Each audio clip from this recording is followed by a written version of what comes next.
Assalamualaikum warahmatullahi wabarakatuh, teman-teman sekalian. Alhamdulillah kita bisa ketemu lagi di channel Christian Surono Putro. Jangan lupa untuk subscribe ya teman-teman sekalian.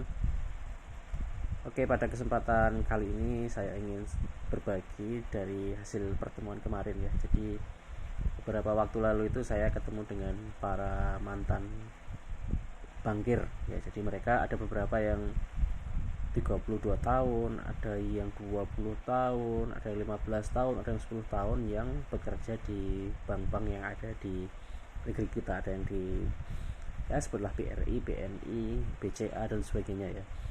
Dan mereka kemudian menjadi ex-bank, artinya orang yang pernah menjadi bankir tetapi kemudian sudah hijrah ya, sudah tobat dari pekerjaan sebagai bankir.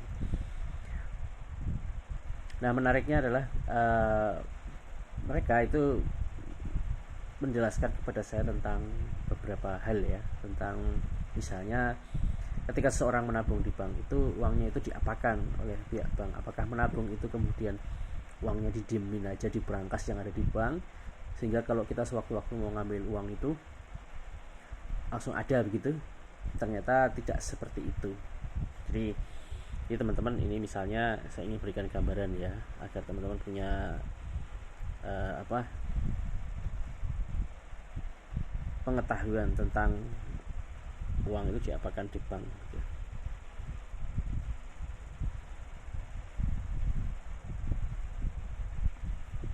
Taruhlah ini bank ya teman-teman ya.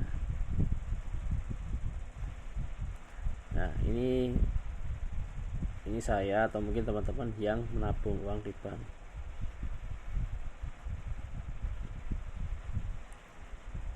Nah, ketika kita menabung uang di bank, taruhlah misalnya kita menabung uang 10.000 ya teman-teman ya.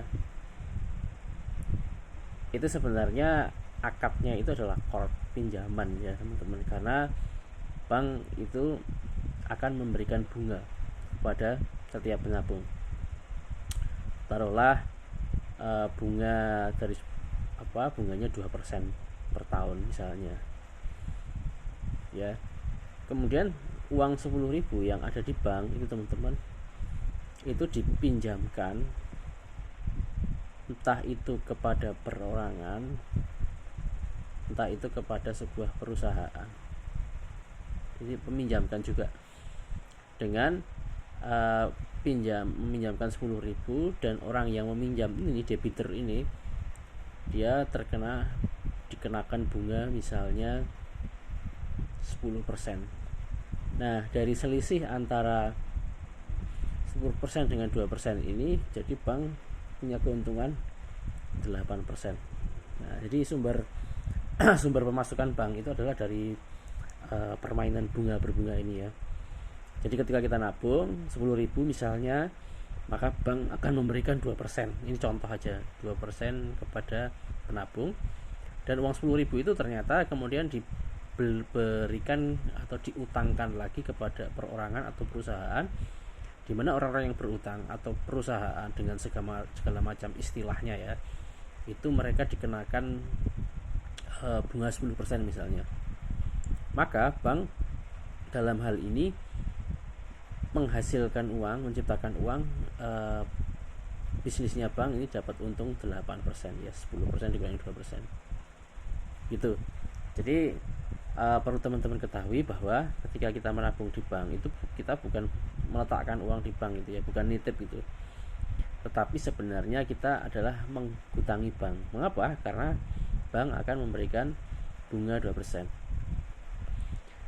Nah, tentu saja inilah skema yang terjadi, skema ini terjadi secara nyata di masyarakat ya. Konvensionalnya seperti itu. Nah, tentu saja bagi seorang muslim tidak melakukan hal itu ya, karena bunga bank itu merupakan riba, di mana riba itu dilarang oleh Allah Subhanahu wa taala. Itu teman-teman. Nah, di antara ex-bank kemarin itu kemudian jadi bank ini bisa disebut sebagai mediasi ya. Nah, kemudian di antara para ex-bank ini kemudian beberapa mendirikan satu perusahaan ya. Salah satunya adalah perusahaan trust solusi syariah. Yang menjadi general manajernya adalah Pak Chandra. Kemudian salah satu pemodal besarnya itu adalah ownernya dari Serba Sambal, SS ya, Serba Sambal. Nah, jadi Trust Solusi Syariah ini ingin mendudukkan menggantikan bank ya, solusi bank. Tentu saja ini adalah aspek mikro ya, bukan aspek makro dalam hal jual beli. Jadi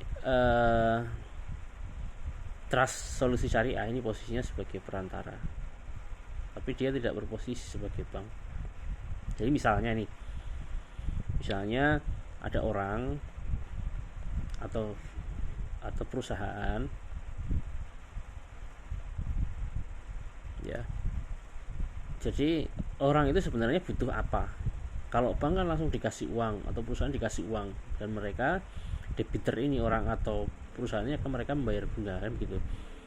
Nah, kalau di trust ini sebenarnya kita tanya orang itu butuh apa? Apakah HP, apakah motor, apakah mobil, atau keperluan lain. Termasuk perusahaan ini mungkin alat produksi apa gitu ya, yang untuk keberlangsungan perusahaan, mesin fotokopi misalnya kalau dia di bidang percetakan, atau alat-alat pertukangan misalnya.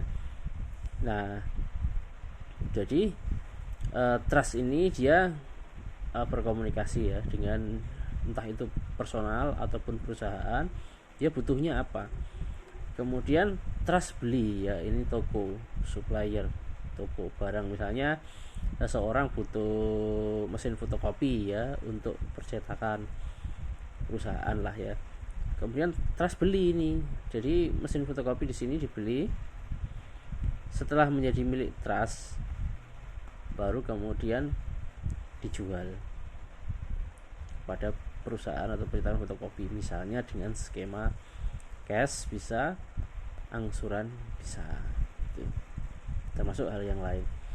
Jadi posisinya ini sebagai pengganti bank, tetapi akad yang terjadi adalah jual beli, dan itu hukumnya mubah, boleh gitu ya. Atau ini ada orang-orang yang kelebihan uang ya, uangnya banyak gitu ya, dan mereka ingin menginvestasikan uangnya di dalam sebuah perusahaan yang butuh modal misalnya. Kalau bank kan langsung diutangi nih. Jadi dia memasukkan ke bank kalau konvensional ya. Orang-orang yang kelebihan uang ini kemudian memasukkan ke bank, deposito dan sebagainya, dapat bunga. Nah, di dalam trust ini, kalau kemarin mereka cerita ya, para ex-bank itu, dia mempertemukan antara pemilik modal dengan pengelola usaha, antara sohibul mal dengan mudharib. Nah, akad yang dilakukan adalah akad syirkah mudharabah misalnya, bagi hasil ya. Jadi ini diperbolehkan di dalam syariat Islam itu ya.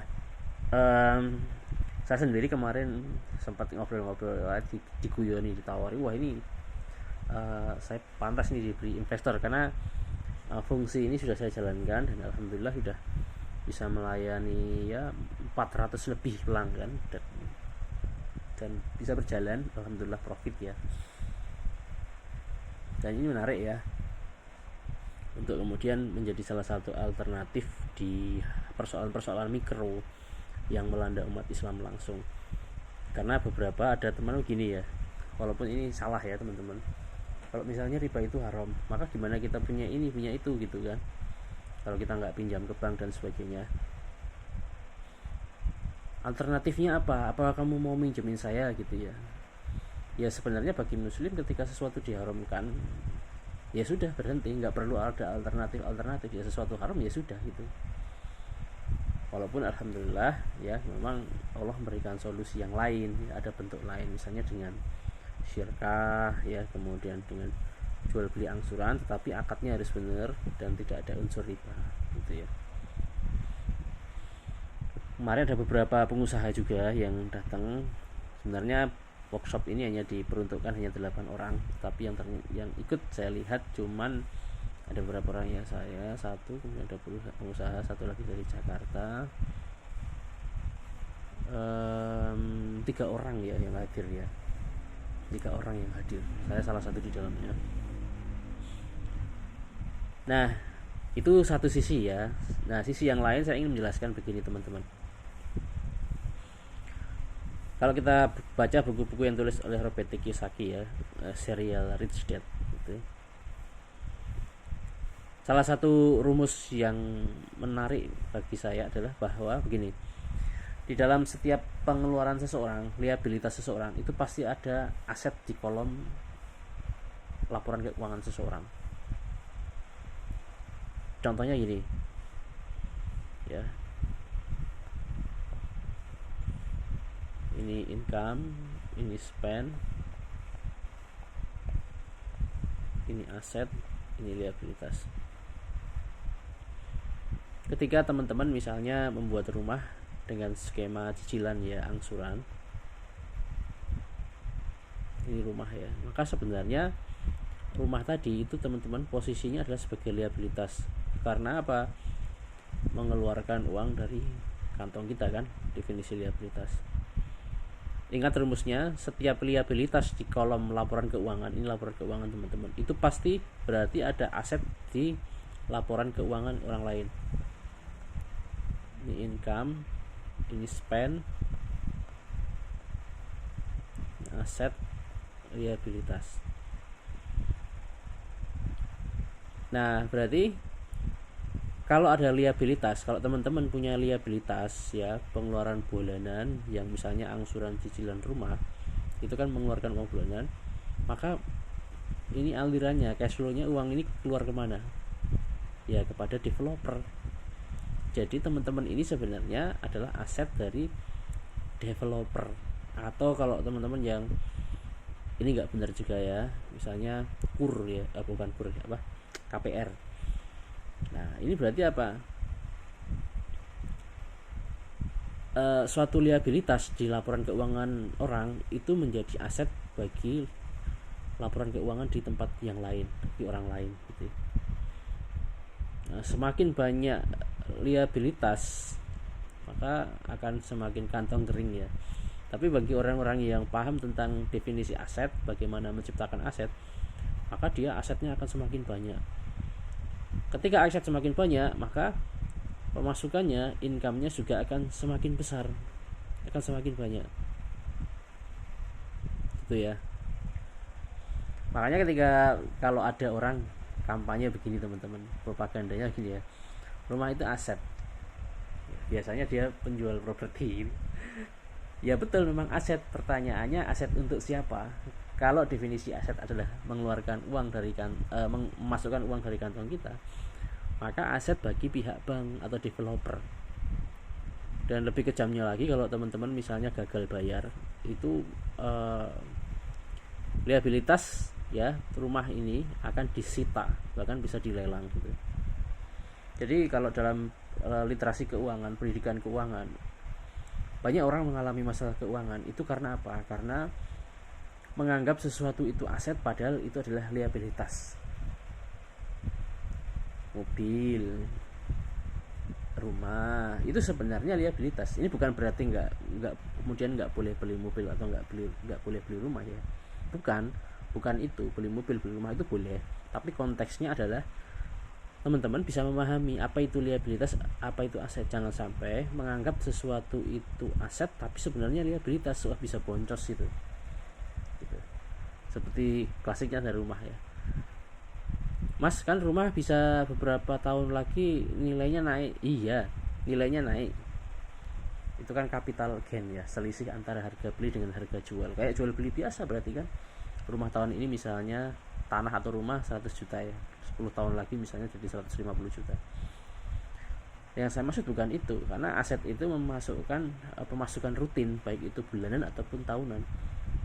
Rumah itu kalau ditempati dia kena pajak bulanan, pajak tahunan ya, kemudian perbaikan rumah itu kan mengeluarkan uang terus. Nah, maka itu masuknya liabilitas. Tapi rumah itu bisa menjadi aset kalau dia memberikan pemasukan cash flow lancar bulanan, misalnya dikontrakkan atau dikoskan misalnya, maka posisi rumah sebagai aset. Dan itu berlaku untuk yang lain ya, misalnya teman-teman yang sebenarnya nggak boleh ya pakai kartu kredit, atau teman-teman yang banyak cicilan ini ya, utang cicilan, itu sebenarnya membuat kayak orang lain ya, dalam arti rumusnya adalah setiap ada liabilitas di laporan keuangan seseorang, maka di laporan keuangan yang lain pasti ada aset. Nah, orang kaya teman-teman itu dia berfokus di aset ini, bagaimana mengakumulasi aset, karena dia paham bahwa aset inilah yang akan memasukkan income ke kantong dia, baik dia bekerja secara fisik ataupun ongkang-ongkang aja gitu ya, tidur aja gitu, tetap aset ini akan memasukkan uang secara rutin. Itu sebenarnya rahasianya teman-teman. Oke, terima kasih ya sharing saya pada kesempatan kali ini, mudah-mudahan bermanfaat. Assalamualaikum warahmatullahi wabarakatuh.